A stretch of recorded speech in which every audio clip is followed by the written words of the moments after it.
Muy buenas gente, bienvenidos a mi canal. En el vídeo de hoy voy a hablar de un libro que me acabo de leer que está muy bien, que lo tengo aquí mismo, que se llama Gladiadores, Bestias y Condenados, de un tal Alfonso Mañas, el Mañoso.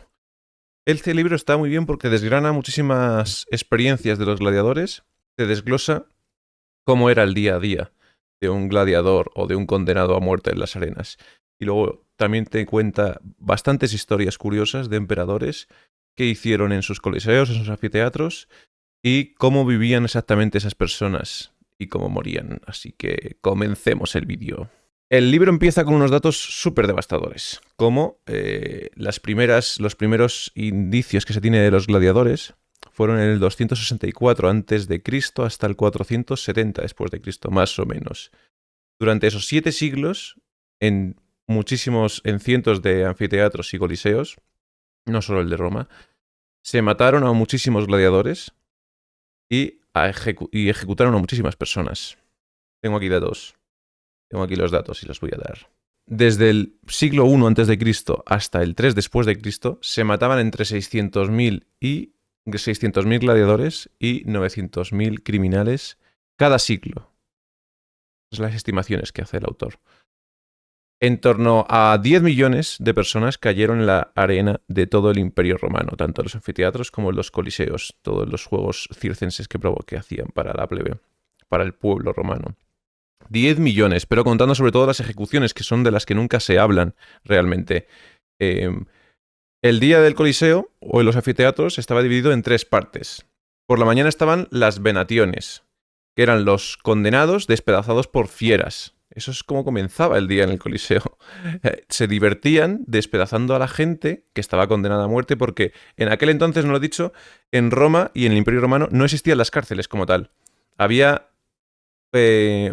Podía haber algún momento unos reclusos que los tuviesen durante unos días en cárceles de madera, pero no existía una cárcel como tal, no tenías cadena perpetua por asesinar y te mantenían años, no, porque para ellos era un gasto constante, no tenía sentido. Si habías violado la ley, que para ellos era prácticamente sagrado, merecías la muerte, porque si no eras una especie de carga para el imperio. Así que no había cárceles, todos se ejecutaban, y por las mañanas estaban las venaciones, que eran las ejecuciones por los animales que les torturaban. Luego, a mediodía, estaban las ejecuciones de forma atroz, que las llamaban ellos, de los condenados, o los que habían cometido delitos muy graves, que eran ejecuciones lentas, les prendían fuego, los crucificaban, les tiraban lanzas, vamos, cualquier tortura horrible, ellos la hacían. O una que leí, me acuerdo, que sale en el libro, una silla de hierro, la ponían ardiendo sobre un montón de brasas, la ponían al sol y hacían que el condenado se sentase, y encima creo que tenía clavos la silla, se sentase y que le quedase pegada la piel a la silla. O sea, de ese estilo iban los romanos. El autor al principio del libro, hace mucha incidencia en los datos de todos los 10 millones de gladiadores, de los 10 millones de condenados y gladiadores que murieron en las arenas, pero dice que, por ejemplo, en la pirámide de Tenochtitlan, que está en México, al norte, cerca de la capital, murieron durante 4 días 80.400 personas para la consagración de la pirámide en el año 1487, a un ritmo de 15 sacrificios por minuto. Y todo era pues para que saliese el sol o para los dioses, básicamente. Que eso es una diferencia muy importante entre los romanos, que al final se divertían matando y sacrificaban a personas, pero de forma lúdica, para entretener al pueblo, para que sea un espectáculo, para ser un ejemplo. Los condenados era si violas la ley te va a ocurrir esto. En cambio los mayas, aztecas, todos estos pueblos que sacrificaban poblaciones eran más por los dioses. Los consagraban a los dioses realmente esos actos. No era para divertirse. Luego, en los juegos de gladiadores, algo que no sabe en las películas, había banda sonora, siempre, casi siempre, sobre todo en el Coliseo. Y había árbitros. Y los gladiadores, cuando estaban 1 contra 1 o 2 contra 2, se intentaban matar de forma heroica, atravesándole el corazón o llegando clavándoles una espada por aquí, que hay un montón de mosaicos en los que se le sale el gladiador que le clava una espada por la clavícula para que le llegue al corazón, o simplemente un tajo rápido en el cuello para que se desangre. No era como los torturados y los ejecutados, que al final probaban a que le devorasen las bestias lentamente, o los mataban al sol, o les tiraban lanzas hasta que muriesen con toda la agonía del mundo. Datos curiosos de los gladiadores. Por ejemplo, dicen que Herodes de Agripa, el rey títere de los romanos en Judea, en el 44 después de Cristo, se le rebelaron unos cuantos judíos de Judea. Así que los condenó a todos a morir en un anfiteatro que acababa de construir. Y recreó una batalla de 700 contra 700, hasta que se matasen todos. Si muchos, en el momento en el que les plantearon eso, los metían ya en el anfiteatro, los mataron porque no querían matarse, o muchos se suicidaron, pero al final no les dio otra que matarse entre todos. Y ese fue, quedan escritos sobre él, de que realizó este espectáculo para el pueblo. Otro dato curioso es que hay testimonios, como Plinio, que fue un autor romano del primer siglo después de Cristo, que comentaba que en aquel entonces se creía que cuando un gladiador moría en combate, cuando moría en la arena, muchos espectadores saltaban a la arena y le chupaban la sangre. Le chupaban la sangre porque se creían que con eso iban a absorber la virilidad, la fuerza, la entereza del gladiador. Y casi siempre eran personas que solían ser epilépticos. Y la epilepsia en aquel entonces, fijaos, era la enfermedad de la asamblea. Porque en una asamblea romana, cuando alguien le daba un ataque epiléptico, era un mal augurio y paraba la asamblea. Y desde entonces, bueno, y por eso mismo llamaba la enfermedad de la asamblea, porque así reconocía, llamaban la enfermedad de la asamblea, porque era la que paraban y tenían que reanudar cada vez que alguien le daba un ataque epiléptico. Bueno, una de las cosas que yo no sabía para nada y que descubrí en este libro son los pugiles. Los pugiles contra bestias, contra los osos. Eran hombres tan jodidamente enormes, fuertes y bestias que se enfrentaban contra los osos en los anfiteatros con puños, se ponían en los puños bandas de unas tiras de cuero para enfrentarse a los osos y se ataban unas especies de planchas de bronce con las tiras de cuero en los puños. Y la idea era matar al oso de un puñetazo en la cabeza y que se le rompiese el cráneo, porque era lo más débil del oso. El oso, la parte más débil, dicen, es el cráneo, que con un golpe seco le puedes matar directamente. Y además al oso se le arrancaban las zarpas y a veces incluso los dientes, pero aún así es un oso. Y eran hombres que se les pagaba por matar a los osos y por cuanto más rápido lo mataban o si lo mataban de un golpe, más dinero cobraban. O sea, imaginaos la bestialidad de estos tíos para enfrentarse a bestias. Bueno, se dice que dicen que eran hombres de más de 100 kilos, enormes, altísimos, eran bestias, claro, para enfrentarse contra un oso. No eran osos, eran osos adultos. Los gladiadores tenían un código de honor muy fuerte, no solo por gladiator. Hay muchos escritos que nos han llegado que atestiguan esto. Si un gladiador era vencido por otro, le solicitaba la muerte honorable, que era...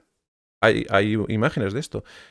Clavarle, como he dicho, la espada, el gladio, por la clavícula, que le atravesase por aquí, porque aquí no hay hueso, y que le llegase directamente al corazón. Y es que incluso hay imágenes que el gladiador coge la pierna, está de rodillas, coge la pierna de su adversario, del que le acaba de vencer, la coge para que en el momento en el que la atraviese la clavícula no se caiga y no se mueva, para que le llegue lo antes posible al corazón. Y el gladiador, el vencedor, hay una imagen en la que le coge de la cabeza para que no tiemble y para que sea lo más rápido posible sin que se interponga entre la clavícula y la espada. Es increíble la sangre fría que tenían. Y este tipo de cosas además mostraban cómo el auténtico vencedor era el vencido que moría de forma honorable, sin miedo a la muerte, porque al final el vencedor ganaba a un hombre, pero el vencido, si moría de una forma honorable, había ganado a la muerte, que era el mayor adversario, y era lo que más admiraban al final los espectadores. Hay otra anécdota, una bestialidad también, que he oído por ahí, que dice que Tito el hijo de Vespasiano, que fue los emperadores en el año 70 y pico, 80 después de Cristo, justo cuando inauguraron el Coliseo, que luego inauguró Vespasiano, y una serie muy buena, pues Tito le costó mucho conquistar Jerusalén. Después de 5 meses de asedio, llegó a tomarlo, pero estuvo 5 meses crucificando a 500 judíos al día hasta que cedió la ciudad. Y en total crucificó a 76.000 personas que decían que cuando salieron los vencidos, los judíos vencidos de Jerusalén, decían que no, que habían arrasado todos los árboles para construir las cruces y que no había hueco para meter más cruces. Y estaba todo lleno de gente crucificada, da igual la edad, el sexo y todo. Era tan atroz que había tantos animales comiéndose las personas, tanta peste y tanta devastación, que al final se rindieron. Se rindieron porque no podían más. 76.000 personas crucificaron. O sea, imaginaos el panorama. Como le costó tanto además conquistar Jerusalén, para inaugurar su victoria, para festejar la victoria de Tito sobre Jerusalén después de esta atrocidad, llevó un rinoceronte blanco al Coliseo, que era la primera vez que alguien llevaba un rinoceronte blanco, que no se había visto hasta entonces.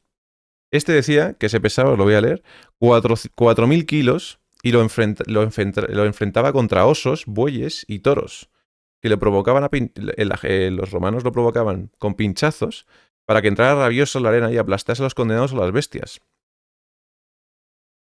Y también decían que lo enfrentaron una vez contra un león y este, de tanto miedo que tuvo, se tiró contra las lanzas de los romanos, pero bueno, a saber. Otra historia. En el 52 después de Cristo, los pretorianos, que era la guardia privada de los emperadores, dependían directamente de los emperadores, asesinaron a Calígula. Y como su existencia de los pretorianos dependía de un emperador, pues enseguida tenían que nombrar a otro. Y en el palacio en el que asesinaron a Calígula, que era un desgraciado por cierto, se dice que detrás de unas cortinas estaba Claudio, el sobrino Claudio, y le cogieron y le nombraron emperador en ese momento. Bueno, pues atentos al panorama que hizo este. A 110 kilómetros de Roma estaba el lago Fucino, de 19 hectáreas. Claudio comenzó una obra para desecar este lago, y esta obra consistía en atravesar con un túnel de 11 kilómetros una montaña que daba al valle de al lado, con miles de esclavos y de obreros. Bueno, pues fijaos la constancia romana y la capacidad de poder que tenían en ese entonces. Las obras duraron 11 años. 11 años desde que Claudio dijo, voy a desecar este lago y voy a hacer un túnel gigantesco. Bueno, pues 11 años se dieron haciendo el túnel. Y para este espectáculo, Claudio llevó por tierra 100 grandes barcos que los tuvo que desmontar y los tuvo que volver a montar en la zona en la que iba a recrear una batalla naval gigantesca, que sería la batalla naval recreada más grande que se tiene hasta entonces. Es esta. Bueno, pues para esta batalla naval metió a 19.000 condenados para que luchasen entre ellos. 19.000. Pero claro, no solo eran los condenados los que tenía que llevar. Tenía que llevar otros tantos soldados, otros 19.000 soldados por lo menos, para que estos no se escapasen o matasen a la gente. Bueno, pues el caso fue que rodearon un área de la batalla con madera y barcazas, unos 3 kilómetros de diámetro, para donde se tenía que librar la batalla. Todo esto lo narra otra vez Plinio, que en estos años vivía por ahí y al final nos han quedado escritos sobre él. Bueno, pues rodearon todo el cerco de la batalla, 3 kilómetros de madera, y instalaron catapultas, arqueros y soldados en torno a estos 3 kilómetros de diámetro, por todos lados. Bueno, construyeron obviamente unas gradas gigantescas para alojar a miles de romanos que se tuvieron que trasladar desde Roma para ver el espectáculo. Y obviamente no cabían todos, porque en el Coliseo romano cabían unas, no sé si eran 600.000 personas. Una barbaridad. Una barbaridad. Pues aquí no cabían las gradas que construyeron y tuvieron que alojarse en las colinas colindantes. Al final todo el mundo quería verlo. Pues todo estaba rodeado de gente. Pues lo que ocurrió fue que al principio, en cuanto ya les metió en brea y bueno, pues venga a luchar, estos se negaron. Así que Claudio se dice que se acercó y los amenazó con matarlos igualmente, si al final iban a morir, estaban condenados. Y le dijeron, mataros, y el equipo que sobreviva, porque los dividió en 2 bandos, vivirá otro día, porque no podía perdonarles la vida, eran condenados. Bueno, pues la batalla comenzó, se empezaron a matar un poco entre ellos, pero muy desganados, hasta que Claudio mandó que disparasen unas cuantas flechas y unas catapultas, y en ese momento ya sí empezaron a matarse de verdad como una batalla naval. Bueno, pues no solo organizó todo este pifostio para tener este espectáculo tan monumental para el pueblo romano, sino que encima los formó a los 19.000 condenados, los formó para que supiesen matarse en batalla y para que supiesen utilizar los tirremes y que pudiesen utilizar las embestidas de los tirremes. Porque al final estos barcos, que estaban llevados por vela y por remos, embestían a los demás barcos. Tenían un espolón, que es una parte delantera del barco, durísima, que seguramente la forraban de hierro o de bronce o de madera, que consistía en embestir a un barco horizontalmente e intentar partirle y hundirle en ese momento, o sobreponerse a ellos. Bueno, y pasaba de todo, claro. Al final, o le embestía y se partía por la mitad y uno se hundía, o se subía por encima, o le embestía tan bestia que al final se rompían los dos y se hundían los dos. Pasaba de todo, imaginaos. En la película El origen de un imperio de 302, peliculón, pero mucho mejor la primera, obviamente, se recrea muy bien cómo la batalla de Salamina, de los griegos contra los persas, de cómo estos combatían sobre las cubiertas de los tirremes. Pues esto lo intentó recrear Claudio. Pues lucharon con todo, con arcos, lanzas, espadas, escudos, flechas, y al final sobrevivió un equipo, claramente. Y estos, Claudio les dejó vivir unos días más, básicamente. Ya está, eso fue su victoria. No consiguieron la espada de madera de la libertad, ni mucho menos, eran condenados, iban a morir. Murieron otro día. Pero eso es lo que consiguió. Bueno, pues cuando se mataron todos, y solo quedaron algunos pocos vencedores, Claudio dio orden de abrir la válvula esta del túnel que iba a desecar el valle de al lado, del lago. Bueno, pues la abrió y no salió prácticamente nada. El túnel, 11 años de obra, pues habían construido mal el túnel. Debe ser que no lo habían construido lo suficientemente profundo como para drenar todo el lago. Y el caso es que paralizó en ese momento la obra y, bueno, reanudó la obra, básicamente. Reanudó la obra y meses después volvió a traer a todos los espectadores que vieron la batalla naval, a todos los que quisieron, los puso todos en las gradas y en las colinas para ver el espectáculo de drenar un lago inmenso, de 19 hectáreas, que es un lago que tendría millones de litros y millones de metros cuadrados. O sea, hectómetros cuadrados, bueno, millones, mucha agua, muchísima agua. El caso es que reanudó la obra, los puso todos expectantes alrededor para ver ese progreso, ese avance humano de la tecnología frente a la naturaleza. Y el agua, abrieron la válvula y el agua salió de una forma tan bestia que empezó a erosionar la montaña por la que salía el agujero. Y empezó a llenarse todo el valle de agua tan rápido que muchísimas personas tuvieron que salir corriendo de donde estaban viendo lo que estaban a kilómetros porque estuvieron a punto de ahogarse. Y algunos se ahogó, además. El caso es que al final se subieron a la colina, no llegaron a matarles, pero se inundó ese lago. Lo único que no habían estimado bien todo el agua que podía transportar y el lago original del Férula no se llegó a drenar del todo, que era la idea original, porque había muchos mosquitos y era una zona en la que querían construir.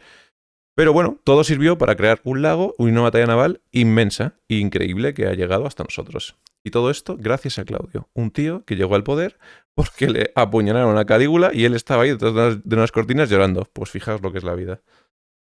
Otra historia que nos ha llegado por Plinio, que a saber si es verdad, pero bueno, está bien. Un día también hacían demostraciones en las torturas que hacían para matar a los condenados con fieras, pues cogían leones y devoraban a las personas. Es más, los leones eran muy interesantes. A veces cobraban más los entrenadores de leones que los propios gladiadores, porque daos cuenta que un maestro de gladiadores tenía que pagar a los gladiadores para seguir luchando. En cambio, un entrenador de leones no, solo se tenía que pagar a él mismo y entrenar al león. El león no cobraba un sueldo. Y además los leones casi siempre sobrevivían, porque eran leones contra gente condenada, que no tenía armas. Si es que no era... Muy pocas veces los enfrentaban contra gladiadores. Era contra gente que no tenía armas y iban a ser ejecutados. Iban a ser devorados por el león. Bueno, pues uno de estos leones le pusieron... Una de estas escenas fue que a un condenado le abrieron la jaula en el Coliseo y le enfrentaron contra un león. El condenado se murió de miedo y no se movió, pero la gente lo que vio es que el león se acercó al condenado y empezó a lamerle los pies. Entonces todo el mundo se quedó expectante y dijo brujería. Se pensó que esto era un augurio y que era un dios que sabía amansar a las fieras. El caso es que se dice que Claudio, que también le tocaba esta parte, quiso saber hablar con el condenado y preguntarle cómo lo había hecho. Y este tío se llama Andrócles. Y este tío fue un esclavo de un gobernador de África, muy importante, que terminó fugándose y se fue al desierto. Y en el desierto, en el Magreb, antes había leones. Y este tío, muriéndose de sed y muriéndose de hambre, se metió en una cueva para resguardarse del sol. Y en esa cueva se encontró con un león al tiempo, que se metió ese día e intentó comérsele. Pero el tío vio que el león tenía una púa en la zarpa, en la parte de las yemas del león. Y se la sacó. Y el león, como agradecimiento, le llevó comida y le estuvo alimentando durante meses. Y ese tío al final se hizo amigo del león y llegó a convivir con el león, hasta que le atraparon tanto a él como al león. Y él, pues claro, él no sabía obviamente que le iban a llevar a un coliseo para condenarle, y mucho menos sabía que le iban a soltar a un león que era justo el suyo. Y ocurrió esto. Se llama Andrócles, fijaos. Y ya por último, la última historia que os voy a contar sucedió cuando cayó Roma. Cuando cayó Roma en el 410 después de Cristo, Alarico, el rey de los godos, junto a 40.000 godos, invadieron y saquearon durante 4 días toda Roma. Y ya en Roma en esa época ya no vivían 1,5 millones de personas, como en su auge. Vivían 800.000 personas. Pues se calcula que durante esos 4 días fueron violadas en torno a 300.000 mujeres. Por lo menos. Se calcula, hay gente que dice más, menos, pero al final son 40.000 godos, que son todo tíos de entre 16 y 35 años, durante 4 días, pues a saber. El caso es que al año siguiente nacieron miles de niños rubios y enormes, con ojos azules. Y esto, pues, fue un contraste, porque los romanos en aquella época se dice que medían unos 65 y de repente todos estos godos medían un 80, por lo menos. Pues uno de ellos se piensa que fue Maximus, pero esto fue en el 410 después de Cristo, o sea, mucho después de la película y todo el rollo. Pero este sí que fue un personaje real. Maximus, varios de los autores lo nombran como el último gladiador famoso, porque en aquella época, ya en el 410, cuando cayó Roma, ya no había casi gladiadores, ya no estaba tan de moda y ya los emperadores no se gastaban tanto dinero en esto y obviamente no vivían de eso los gladiadores. A lo mejor eran carpinteros, pero no vivían a 100% entrenando y luchando en la arena como antes. Pues Maximus fue el último en ser tan famoso. Murió en la arena, obviamente, y fue una estrella, un gladiador que llegó a la cúspide, que al final se codeó también con los patricios y con las mujeres o amantes del emperador, y fue el que sí que nos ha llegado por diferentes tablillas. Se llama Maximus, como Maximus, 10º meridio. Pero fíjate, una época mucho más tardía. Y lo dejo con una cita de Séneca que me ha gustado. La vida es como un combate de gladiadores. Ocúpate en lograr tus objetivos, no en preocuparte por la muerte. Pues morir, vas a morir de todos modos. Cuidaros mucho y que os vaya muy bien. Saludos a todos. Nos vemos.